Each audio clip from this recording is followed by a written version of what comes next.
السلام علیکم۔ زندگی کی کرنیں وزٹ کرنے کا شکریہ۔ آج ہم بات کریں گے فال آف ڈھاکہ 1971 کے اوپر، اور اس کی ایک ڈیٹیل انالیسس میں پیش کرنا چاہتا ہوں۔ دیکھتے ہیں آپ کو کتنا پسند آتا ہے۔ اگر پسند آئے تو آپ سبسکرائب ضرور کیجیے گا اور لائک اور شیئر بھی کیجیے گا ہمارے اس ویڈیو کو۔ ووٹ کو عزت دو، یہ بات ہم پاکستان میں کافی دنوں سے سن رہے ہیں نواز شریف کے حوالے سے۔ تو ووٹ کو عزت دیا گیا کہ نہیں 70 میں، وہ ہم دیکھتے ہیں اس کا کیا رزلٹ آیا اور کیا ہوا۔ جنرل الیکشن 1970 میں جو ہوا تھا اس کا کیا رزلٹ آیا، اور اس کے بعد پھر اس میں کیا چیزیں پروگریس ہوئی، وہ ہم دیکھتے ہیں۔ 300 سیٹس تھیں اس زمانے میں نیشنل اسمبلی کی، اور اس میں عوامی لیگ جو کہ شیخ مجیب الرحمان کی تھی وہ 160 نیشنل اسمبلی کی سیٹس انہوں نے جیتا، جبکہ بھٹو کی پاکستان پیپلز پارٹی نے 81 سیٹس جیتے 300 کے اسمبلی میں۔ 1 مارچ 1971 کو نیشنل اسمبلی کا الیکشن کال کیا گیا، لیکن بعد میں وہ کینسل ہو گیا وداؤٹ اینی ریزن، اور مین ریزن یہ تھا کہ شیخ مجیب پرائم منسٹر بننے جا رہے تھے، اور یہ بات شاید بھٹو کو پسند نہیں تھی۔ نیکسٹ اسمبلی 25 مارچ کو اناؤنس ہوا 1971 کو، اور مجیب نے کہا کہ یہ اسمبلی جو ہے یہ ڈھاکہ میں ہونی چاہیے، لیکن بھٹو صاحب نے اس کو اپوز کیا، اور جو لوگ اسلام آباد میں تھے انہوں نے بھی اپوز کیا، لیکن مجیب نے کہا کہ نہیں، یہ اسلام آباد میں نہیں ہوگا، یہ ڈھاکہ میں ہی ہوگا، اور یہاں سے ڈسپیوٹ شروع ہوا۔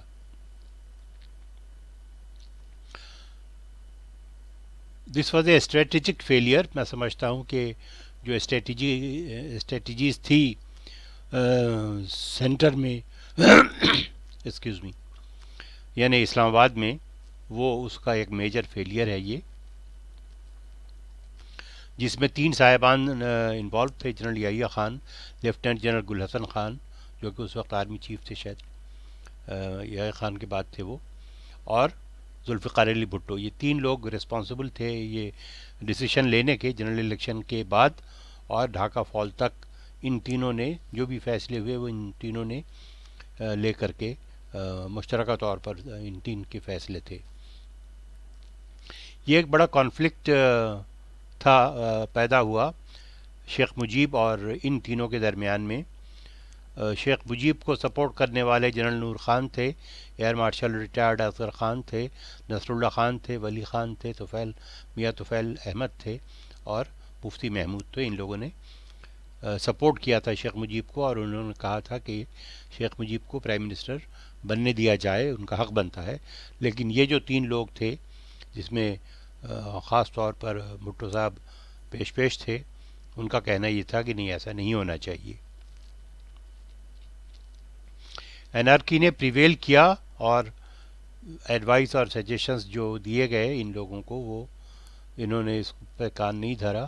نتیجہ یہ ہوا کہ شیخ مجیب کو پاور ٹرانسفر نہیں کیا گیا، ان کو ریفیوز کر دیا گیا، اور شیخ مجیب نے 6 پوائنٹس کے اوپر الیکشن لڑا تھا بیسس پہ، اور اس کو ایک بون آف کنٹینشن بنایا گیا کہ یہ 6 پوائنٹس جو ہیں اس پر آپ لچک پیدا کریں، اور یہ ہم ایکسیپٹ نہیں کرتے ہیں۔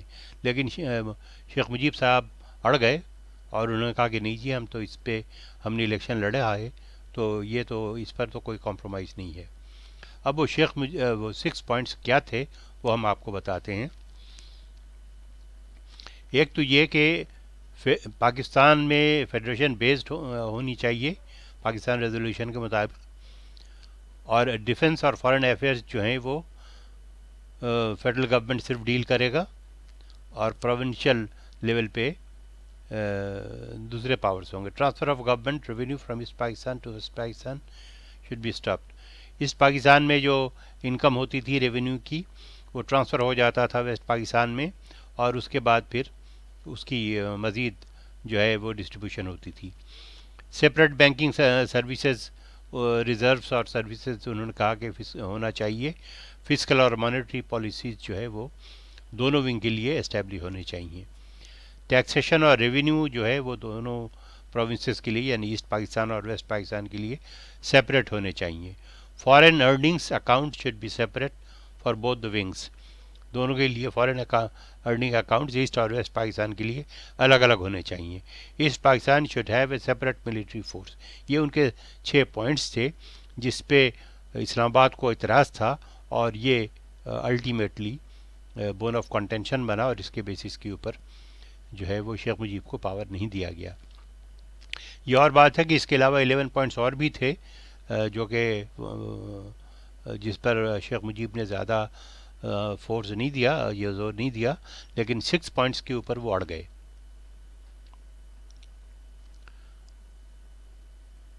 مجیب کا کہنا یہ تھا کہ ایسٹ اور ویسٹ پاکستان کی جو پاپولیشن ہے وہ 64 اور 36 ہے, لیکن جو ایلوکیشن ہوتا ہے فیڈرل گورنمنٹ کی طرف سے دونوں پروونس کو, وہ ایسٹ پاکستان میں 28% ہے اور ویسٹ پاکستان میں 72% ہے.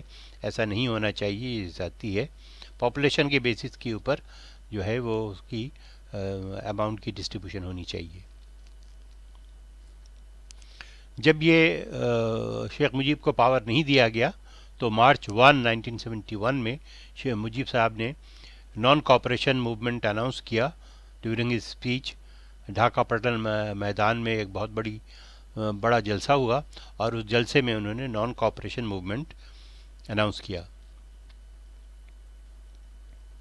اور اس موومنٹ میں جتنے بھی گورنمنٹ کے امپلائی تھے انہوں نے آفس نہیں گئے. وہ نتیجہ یہ ہوا کہ گورنمنٹ کے جو ہے وہ پیرالائز ہو گیا اور تمام کام جو ہے گورنمنٹ کا وہ اسٹینڈ اسٹل ہو گیا. اور جو نان بنگالیز تھے ان کی تعداد اتنی تھوڑی تھی کہ گورنمنٹ وہ نہیں چلا سکتے تھے. 25 مارچ کو جنرل یحییٰ نے آپریشن سرچ لائٹ اناؤنس کیا اور ٹکا خان کو as a commander of the eastern wing انہوں نے وہاں ان کو بھیجا. اور بعد میں جو کہ جنرل نیازی نے ان کو ریپلیس کیا 11 اپریل 1971 کو. شیخ مجیب کے بارے میں کہا گیا کہ وہ ایک ٹریٹر ہیں اور ان کو اریسٹ کر کے ویسٹ پاکستان بھیج دیا گیا اور یہ جو ہے وہ غلطی کی بنیاد یہاں پہ ڈال دی گئی.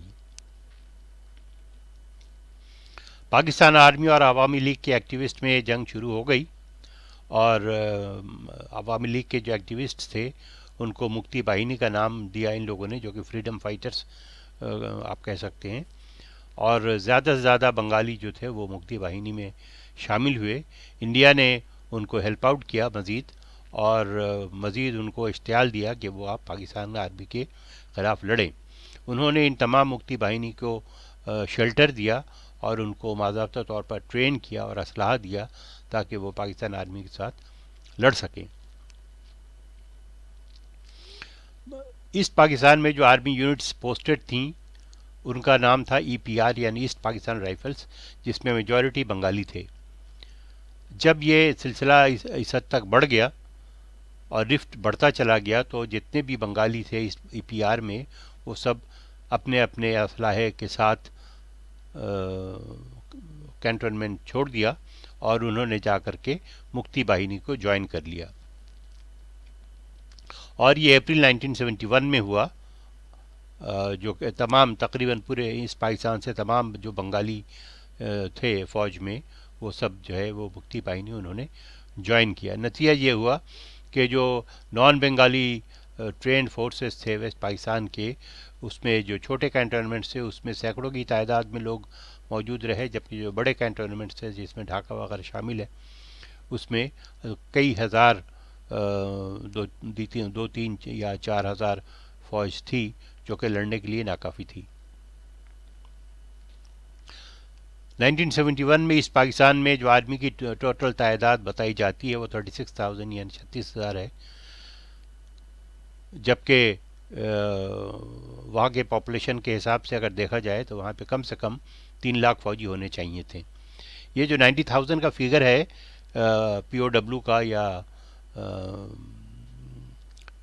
جو POWs جو انڈیا گئے وہ 90,000 میں سویلینز بھی شامل تھے اور دوسرے لوگ بھی شامل تھے, جس میں کہ ایک نان بنگالی کے ایک فورس وہاں پہ بنایا تھا البدر اور الشمس کے نام سے، ان کے لوگ بھی اس میں موجود تھے. جو آرمی ایکشن ہوا اس میں ہزاروں بنگالیوں کو مارا گیا، اور یہ اس سے ایک نفرت پیدا ہو گئی اور دشمنی پیدا ہو گئی بنگالیوں کے درمیان، بنگالیوں میں پاکستان آرمی کے خلاف.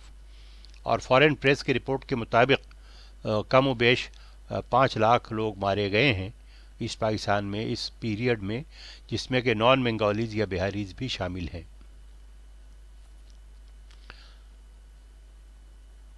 جیسا میں نے آپ سے کہا کہ البدر اور الشمس جو ہے یہ اردو اسپیکنگ بہاریز کی فورس انہوں نے بنایا تھا، لیکن یہ 15 ڈیز کی ٹریننگ پہ ان کو اسلحہ دیا گیا لڑنے کے لیے، لیکن یہ ٹرینڈ انڈین آرمی کا مقابلہ کرنے کے قابل نہیں تھے.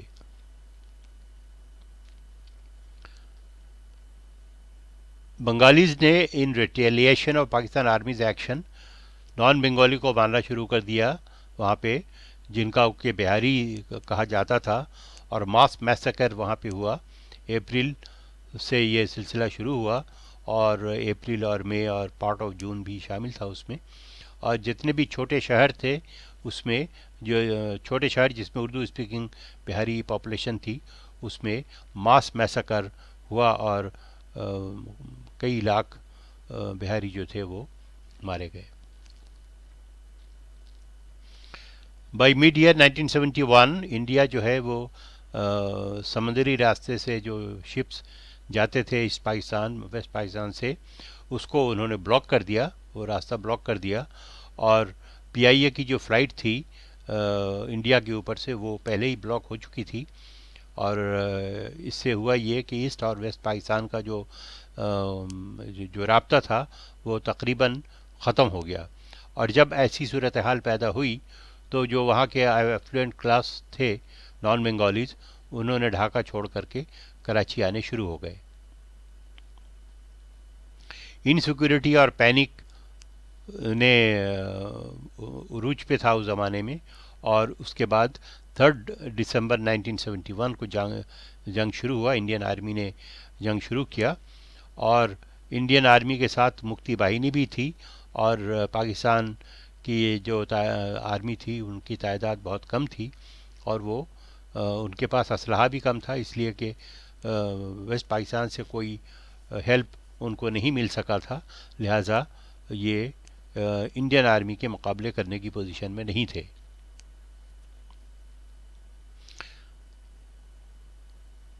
جنگ شروع ہونے کے 2 سے 3 دن کے اندر انڈین آرمی نے، انڈین ایئر فورس نے تمام رن ویز کو ڈسٹروائے کر دیا، اور پی ایف جو ہے Pakistan air force virtually paralysed ہو گئی. نیوی جو چٹاگانگ میں تھی اس میں نیول اسٹاف زیادہ تر بنگالی تھے، اور وہ اپنا جہاز چھوڑ کے یعنی شپ چھوڑ کے، نیول شپ چھوڑ کر کے وہ چلے گئے اور مکتی باہنی میں شامل ہو گئے. نان بنگالیز جو تھے ان کی تعداد اتنی کم تھی کہ وہ جہاز لے کر کے ڈیپ سی میں نہیں جا سکتے تھے، لہٰذا نیوی بھی آلموسٹ ختم ہو گئی، سمجھ لیں آپ.